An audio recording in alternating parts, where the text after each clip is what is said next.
This is the Slots and Sockets podcast, episode number 81. I am one of your hosts, IRD Moose, and my partner in crime, Batman Penguin.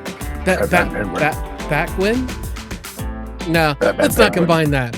Anyway, we got a couple of interesting stories to talk about this week, and I think we'll just dive into it. So, do you have an ASrock board? Because we might have some bad news for you. Right, Turbo? Absolutely. You should just stop using it. Okay, so ASrock is on the AMD side. I don't think they even make...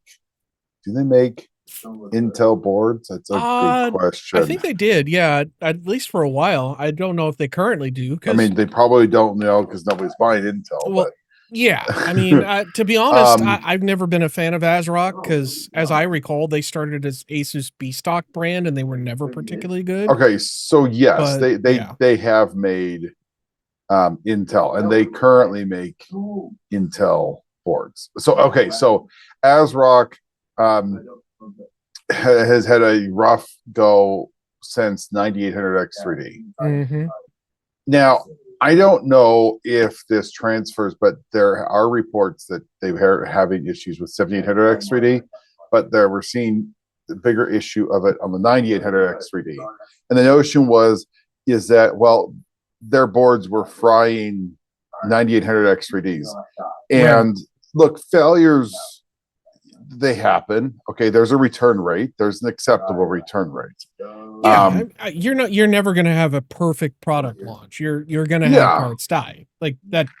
Basic rules of infant mortality are if your system build survives the first month, you're usually going to run for years unless something really bad goes wrong. Yeah. So, well, ASrock boards not only have had a very high failure rate, a surprisingly high failure rate on AM5 boards. Yeah, and originally they said it was always user error, it was this, that, and the other.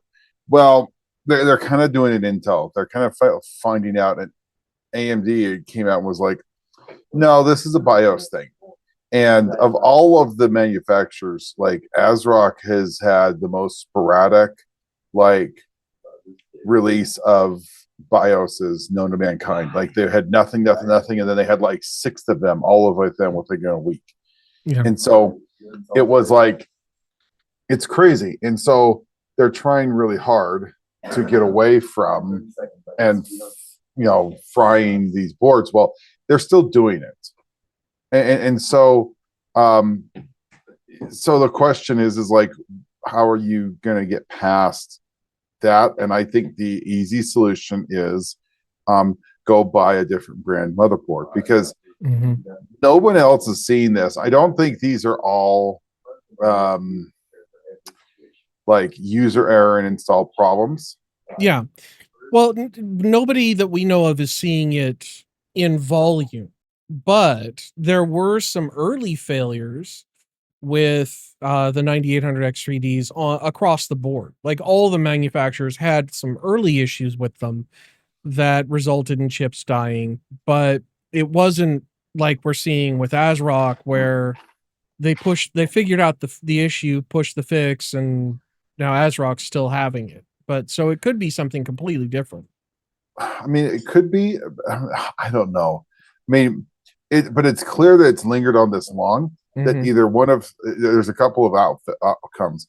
Either A, they have a horrible relationship with AMD, and AMD isn't giving them the answer. Don't think that's the thing. Yeah. B, they've been given the answer and they don't know how to implement it. Very possible. Or C, it's a physical design error and they're trying to band-aid this with software and it's not working. Yeah. Now I could see that happening too. I really think 2 and 3, but I really kind of think it might be more along the 2 than the 3.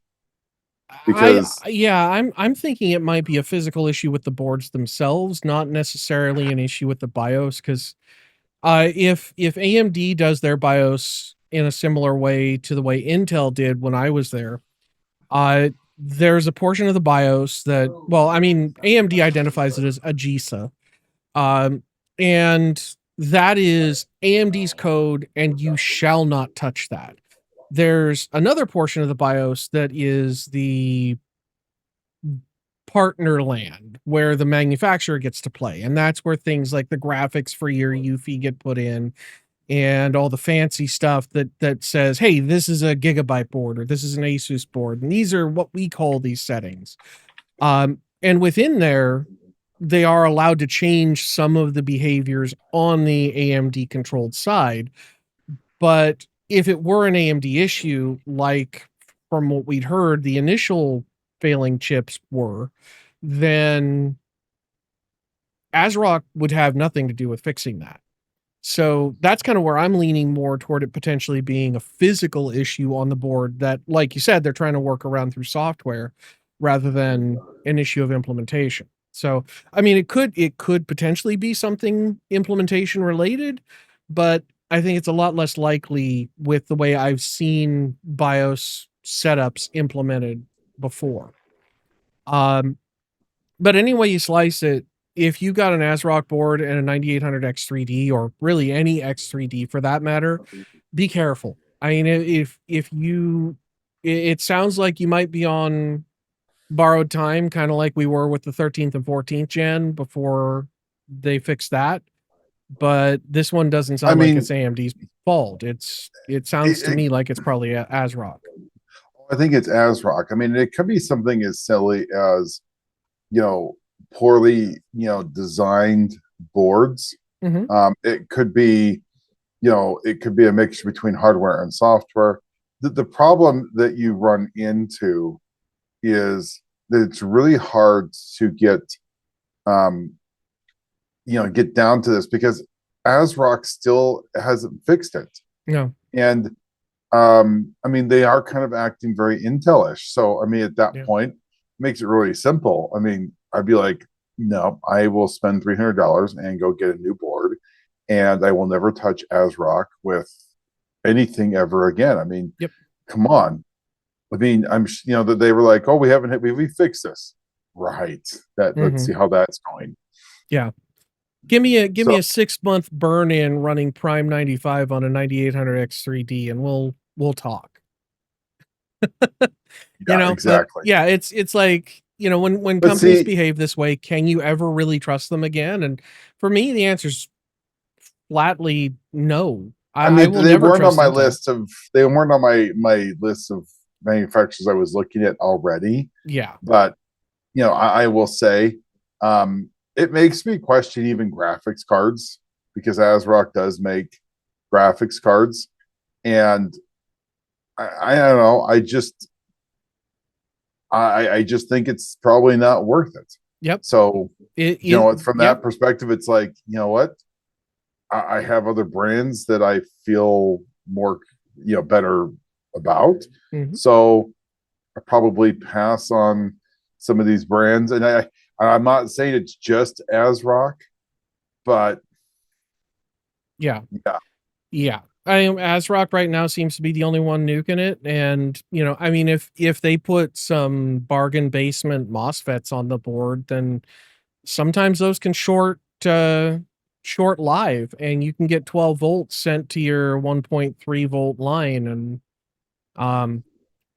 when you have 12 times the voltage going to a part, or 10 times the voltage going to a part that expects a low voltage, explodey things and expensive sounds happen.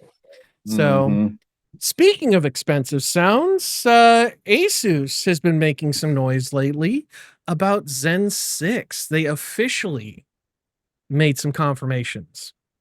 Yeah, and this is from Chinese websites. Both, it was Gigabyte and Asus, confirmed Zen 6 was coming to AM5, which again, nobody was surprised. I think the loaded question that we have is on Zen 7. I don't think we'll see Zen 7 on AM5. I think it's going to be a different pin layout, but we'll see. Maybe look, AMD, I never thought we would see 5800X3D. I didn't think that was going to be a thing. And that was like a little gift for AM3. Hmm. So Yeah, we never know. I and mean, AM4. well, And if the last cycle is any we'll, indication, we had we'll have AM5 chips that'll come out in 2045. yeah. Well, no, I was thinking more along the lines of, if AM4 is any indication though, we'll see 4 different generations of CPU come out on the AM5 socket. Yeah. So, we could see Ryzen 7 on AM5, but then again, like you said, if they have to make some major changes to the pinouts, then, it might not happen. Mm-hmm. Um, but I'm telling you, the one feature I really hope to see is that they integrate CUDIM support into the memory controller, because I think with an X3D part with CUDIM support running DDR5 10,000 or something along those lines, that's going to be a screamer. Intel would have no chance to catch up. Now, I granted, mean, AMD doesn't necessarily need to do that, but you know what though? They very well may feel the desire to such do that because the best thing for AMD is to make their competitors really, really hurt.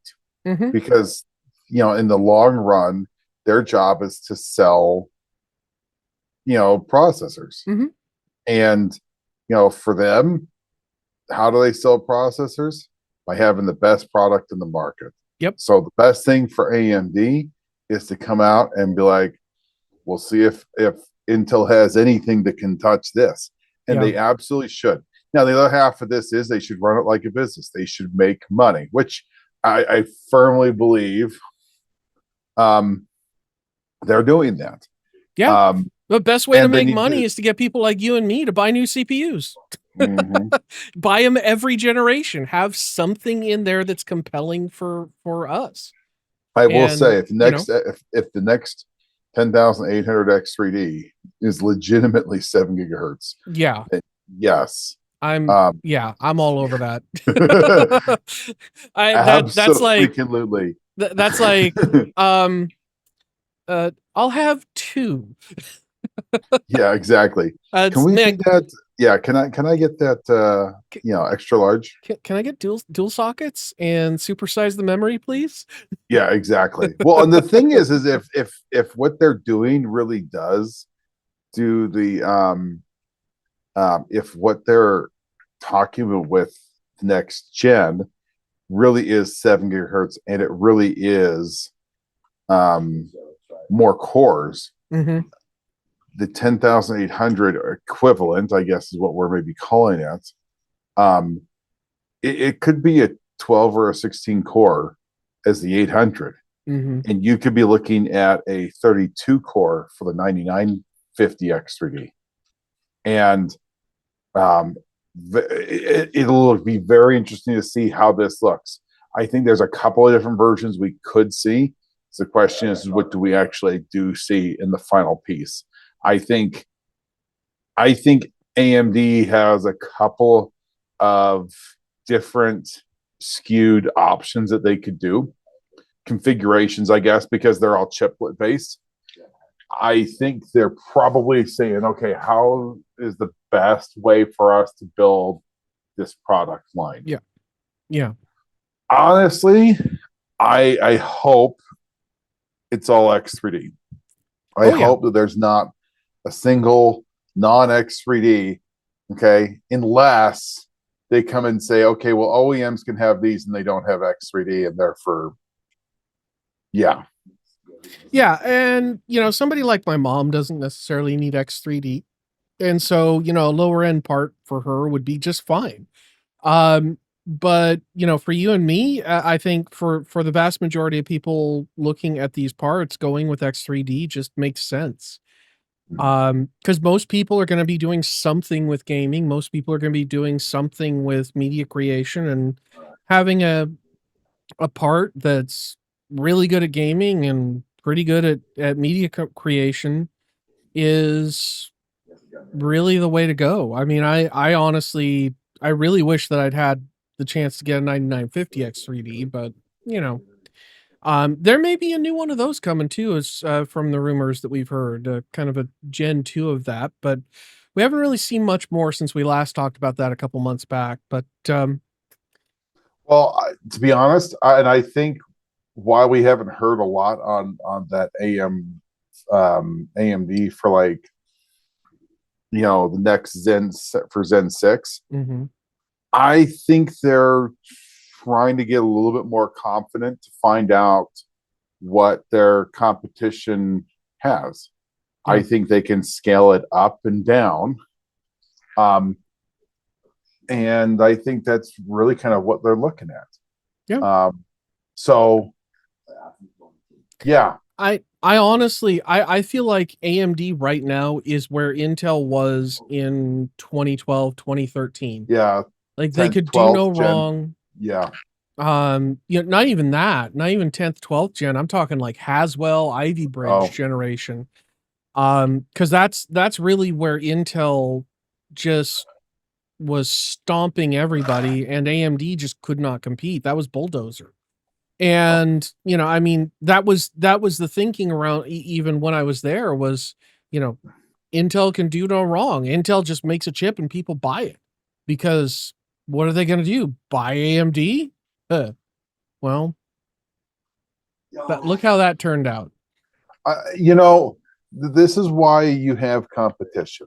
Yep. And this is where open competition is so useful because you know when Boulders was coming out, this was the exact same conversation we were having. It's just you flip the names. Yeah. Yeah. And so it's super duper for people to realize, hey, this is something that's absolutely going to be for them to be looking at. Well, yeah, and This very well could flip again. yeah, and what did we have before Bulldozer? We had Intel was struggling with Prescott and all the Pentium 4 variants that were basically egg cookers, while AMD was rocking along with their Athlon 64X2 and the 3800 plus and all that fun stuff. So it does seem to be kind of a pendulum in the industry, but oh boy, has Intel really screwed up lately. And like Mhm. that, they have taken this swing in not only their ability to produce CPUs well, but the swing in the market very, very poorly. Um, and so it's it's going to be an interesting ride to see how Intel digs out of this, because they right now they do have the capital to dig out of it, but if they don't make changes like they have been trying to do, they're not going to have it for long. And I think Nvidia, with this deal they made for their mobile parts and the graphics there, and that's coming, I think, 2 generations out, is kind of speaking volumes to that potentially being an issue for them, where they might not be able to recover. And it could be lining them Well, up look. for a sale to Nvidia. Well, no, I mean that's it. Look at all the people who are lining up and putting their hand in the pot to own them. Mm-hmm. I mean, Nvidia now owns, you know, is going to own a chunk, and they're going to, because of how close they are. The U.S. I mean, government this owns government 10%. owns 10%. Yep. What there was another one who bought another chunk of Didn't them. didn't TSMC buy a chunk of Intel too? There's a I whole. think, yeah. I mean, they They're all going to be cross owned invest by so anyway. many. It's going to be an absolute cluster because by the time you have so many hands in the pot, Mm-hmm. no hand will absolutely be able to say this is what we're doing. And so, yes. Yeah. Yeah. So Yeah. it's I going to be stupid. I hope that's not the case, but I fully expect it to be. But moving along, we've got, speaking of Intel, we have some changes on the ARC lineup. They're kind of dropping the C series name from their mobile parts. No, arc naming. Well, the ARC naming, yeah, the ARC The naming ARC naming from C from series. mobile, and they're calling them C series. Yeah, and they're rebranding them to, or just going to call them XE3P and XE3LPG. Yeah, guys, pick better part names. Stop Well, I stop mean, throwing random letters and numbers at stuff. Like, come on, just call it Bob. That's a good name. But, you know, like, come on, wouldn't you want to buy the Asus Bob for your 9800X3D? Just sounds like a solid name. No, anyway, but you know, this actually kind of seems like it's along the lines of Intel slowly pulling out of the whole market. And you know, we've talked about this a few times, especially since the Nvidia announcement, that we suspected uh Intel may be completely axing their desktop graphics. Now, the discrete side, they don't have to. No one's buying them. well, fair, but they I do mean, have. Look, hey, they got to sell. okay, They got so 5 people that want okay, them. So okay, okay, so stop. Let's look at this. We've yeah, talked about this before. Okay, I feel bad for those who have bought it because without the laptop chips, you're going to lose your install base. Okay, and if you don't have your install base, and you don't have driver support anymore, anyone who has these XE3 chips are going to be bad, or they're going to be screwed. well, are they going to be screwed, or is it just going to be that they're going to Intel's have not going to like, support it long term. I mean, with the right, drivers, I mean, that's what I'm getting at. You know, there's going to come a time when you're like, oh my, I don't have any support for that. right, You know, XES, that's going to be useless. right, true, yeah, It's going to go away. And so you sit there and say, oh, well, I need a new driver for that. Well, you're not going to get a new driver because if they're not making the same XE3 or 4, you know, drivers for laptops that will go back to desktop cores, mm-hmm. they're going to stop doing that because Nvidia says, well, here's your GPU driver, and it's going to get all integrated, and yeah, you don't need it anymore. Yeah, It's yeah, going to legitimately just kill off that whole sector. So, you know, if you know, even if they have these, let's say they have, you know, future desktop chips, nobody should be buying Intel for their graphics. If it's sure. even if it's on your CPU, like the next gen, they're talking about having 12 XE3 cores. Okay, that's useless. Yep. Don't even include it. You know what? They should just X80. Yeah, they just get rid of that altogether and just say, here's our cores. Yeah, it's got 2 XE, so it can do, you know, desktop graphics in case your graphics card dies. But Yeah, or you want to offload your side monitors to it, which is what I'm doing. Exactly. You know, and yeah. So you do that, and that's it. Yep. Yeah, and you know, I think well, I think Intel's days in discrete graphics are numbered, and to be honest, this deal with were Nvidia, they ever actually there? I mean, well, honestly, they had a I mean, shot. I think they had a shot, and they just completely screwed the pooch.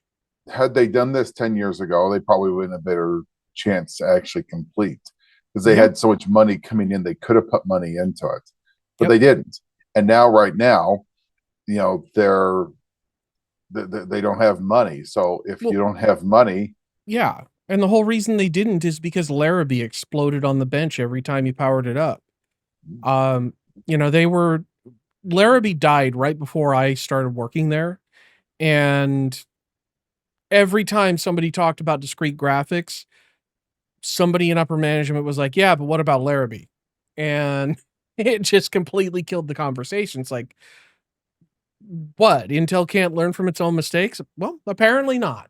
So, you know, it's well, I'd make I'd make the argument that Intel knew about these problems. Mhm. And I would make the question, it would be interesting actually to go back and actually maybe ask the question, were there other things or like in the past that people just kind of overlooked that like Intel was like, oh, it's a feature. And it's like, no, not really. But that got a pass because, AMD was nowhere to be competitive. Right.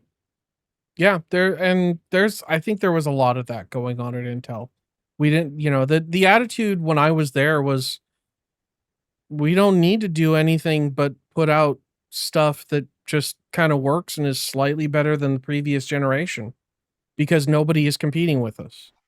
And that was where we got things like the Intel tablets and stuff like that running those ultra mobile parts that were actually pretty good, but nobody jumped on them because ARM was just that much better. And it always seems like Intel, when they're starting from a position where they're behind, they completely just drop the ball. And it's kind of sad because there's a lot of smart people over there that are kind of paying the price for the executives not knowing what the heck they're doing, at Mm-hmm. least in some respects. Um, and I think the way they handled this whole 14th gen, 13th, 14th gen situation is prime example of that. But speaking of not knowing what they're doing, Asus officially ships the ROG Ally Xbox Oh, yes. handheld. So, And this looks to me to be the death knell of the Xbox consoles in the future. well, okay. So there's been rumors that Xbox isn't going to make hardware. Yeah. Microsoft has killed it off, and there's internal leaks that possibly, I don't know, we don't know. I mean, that's a loaded question. We've heard some things, and the truth of the matter is that there's probably there very well could be some truth to some of this, that um, they are actually killing off what we're used to with consoles and letting Asus do these little Handhelds. Yeah. handhelds and that type of stuff. I mean, they did make a point to say that they were going to be more of a service Mhm. than hardware. Now, what's very interesting is that we know that they've stopped making Xbox Series X and S. Mhm.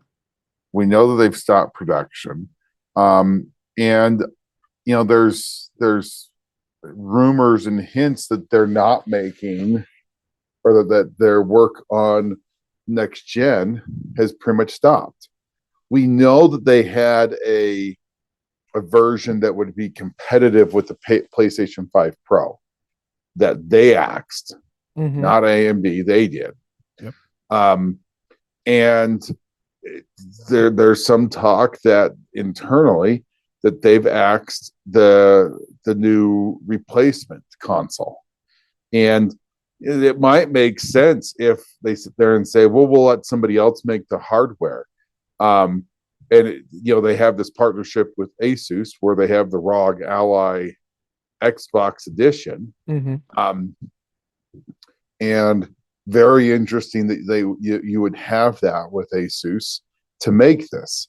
Asus, if we don't forget, has a good track record of having little ITX little cases and pre-builts that fit into an ecosystem that they could grab and put together and make a little, I don't know, like a console type device Mhm. that runs with the Xbox branding. Mm. Um, Yep. the notion, though, is not that Asus stuff tends to be a little bit on the pricey side. I mean, even the next Xbox ROG Ally, this freaking whatever you call it. Yeah. The, The yeah, Asus ROG Xbox Ally. yes, sure. I mean, Yeah. that's like, I think, what was it, $200 more than the regular ROG Ally? Yeah. It's more And this expensive. isn't even the Ally X that has the bigger CPU in it.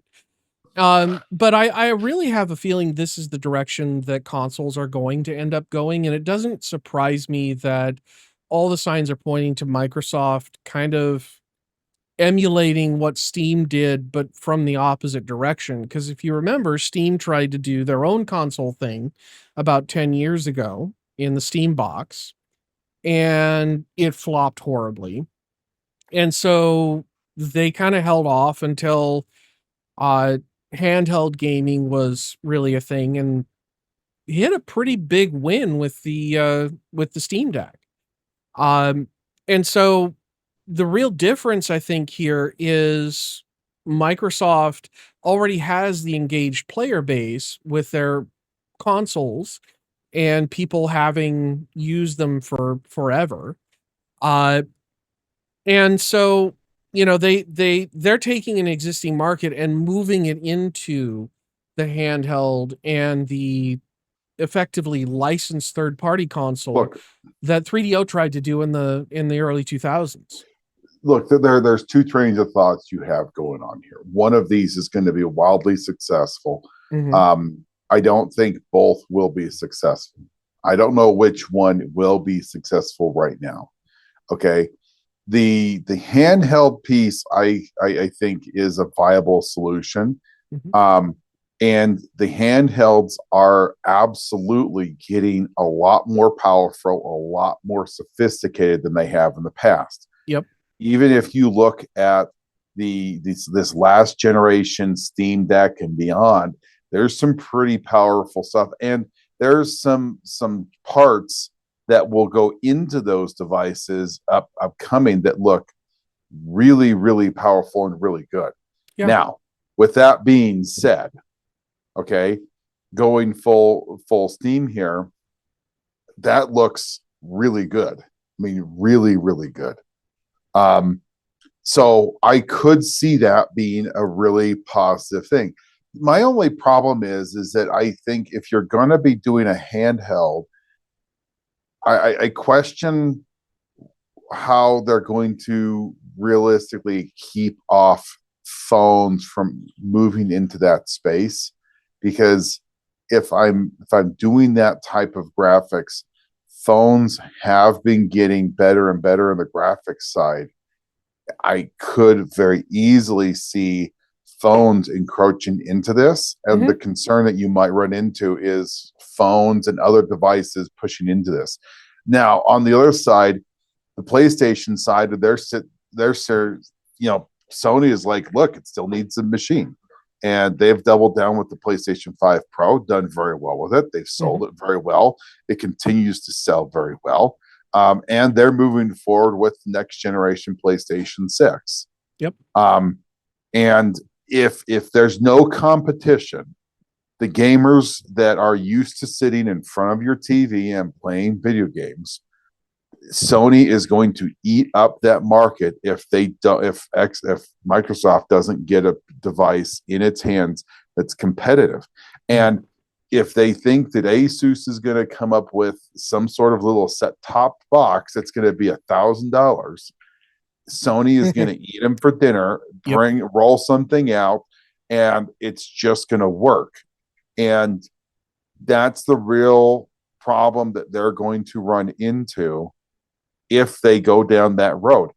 And it's very possible that you could see an erosion, because if you don't have the Xbox, I mean, look, let's be honest, Xbox has got some serious problems. The Game Pass is getting more expensive, and to combat that, I think they're going to have to take, Call of Duty off of Game Pass, because Yep. if they look at Battlefield 6 sales, oh, they can't, Yeah. they can't afford to have a game, a title like, that on, you know, Game Pass. Yeah. It, No, well, and the whole reason I think Call of Duty's been successful these last mm, few generations is because there's been no significant competition. Um, and with Battlefield 6 selling like hotcakes, I mean, that's a good sign right there. Now, the question I have is, would the Xbox Ally play Battlefield 6 in a sort of console mode? Like, could you plug it into your TV, grab your wireless Xbox controller, and play it like you could on the console? And I don't know that you can. Which, that's something you can do with both the PlayStation handheld, even though that has to be tethered to your console, and you can do that with the Nintendo Switch. Even though the Nintendo Switch is ridiculously underpowered compared to the Xbox Ally. Not even thinking about the Xbox Ally X. And so, I think one of the signs too that the market in general is heading this way is we've seen some leaks along these lines for the Steam Deck as well, for the next gen Steam Deck. And it's looking like it's going to be a VR headset, kind of like the Quest, the Meta Quest. And so what I think we're going to see is a lot of these gaming systems compressing down into a small, relatively high powered handheld or body worn device that most of the time you play it on battery, and then when you want to get the real horsepower, you plug it in. but let's go Um, full circle here, real sure. quick, just to point out something. All of these are powered by AMD. Yes, they are. All of these are powered by AMD And CPUs and Radeon GPUs. refresh my memory, there was one manufacturer that shipped an Intel powered handheld. MSI Claw, and it failed miserably. Yeah, it didn't do so hot. The only other So yeah. the only other one that we have in the handheld arena that is not powered by AMD is the very old Switch 2 that was designed by NVIDIA. Mhm. It's 2 years old. This was supposed to release in 23, and Mhm. then it didn't release until middle 2025. And so it's not a very good use case to see where NVIDIA is, because, to be honest, it was done and designed 2 years ago, and Nintendo just sat on it like a lump of logs. Yep. Um, Yeah. yeah, Yeah. And they stuck people with a mid-range 2015 Android tablet to play games on until that point. So, it's I'm not a fan of Nintendo, especially a lot of the other things they've been doing outside of this. So, that's why I've been playing a lot of Pow World. yeah. But yeah, it's been some interesting things. And kind of speaking of Battlefield 6, it has been selling really well. Um, it looks like that's going to be this year's Call of Duty based on the So, sales. okay, so first and foremost, I will say, from the beta and from the launch, first, it is clear as day the EA app still absolutely sucks. Are they making you use it with the No, paid version? no, Okay, good. no, Good. no. You're not being forced, but if you bought it, you couldn't play for like the first 6 or 7 hours after launch because EA had problems with their own store, letting people know that they owned it. Oh, Um, jeez. and to the point where EA's boss was, well, you can refund it and buy it on Steam. Wow. So that Wow. I'll say is just, yeah, yeah. Holy crap. So, but you know what I really see here more than anything else, and I think that it's a great game. Sure. I truly I enjoy enjoyed it. my time playing the beta. Yeah, and I will, you know what, and I'll say this: after our show, I will be on Battlefield 6 tonight. But neither here nor there. Um, the notion is, and what's really, really interesting is that as we're looking at this, I think there's enough sentiment that people are just tired of the crap called Call of Duty. Yeah. Oh, it's been And I, shovelware since and I forever. think that they just been thrown it, and I think that this more than anything else is brilliant for Battlefield to come up with a great game. I think it is a great game. It's got a single player. So far, it's been fun. I played that a little bit. And two, multiplayer has been very, very good. Yeah. With that being said, I think that this is one where I really hope gamers get behind, and they have in droves, and it's a much better play style. I think the other half is that EA has said that they are going to, have more modes, so there will be a battle royale mode, and I think that looks really interesting. So, yeah, sounds like fun. Well, I think on that bombshell, we'll call it a show for this evening. Thank you all for watching, giving us a little bit of your time. And do remember to jump down in the doobly-doo down below, drop a comment, like, subscribe, all the fun algorithmic goodness. And if you are playing Battlefield 6 tonight and you manage to frag Turbo Penguin, drop a comment in there and give him a nice ha-ha. So until next time, thank you again for watching, and have fun storming the castle. good night, everybody. Good night.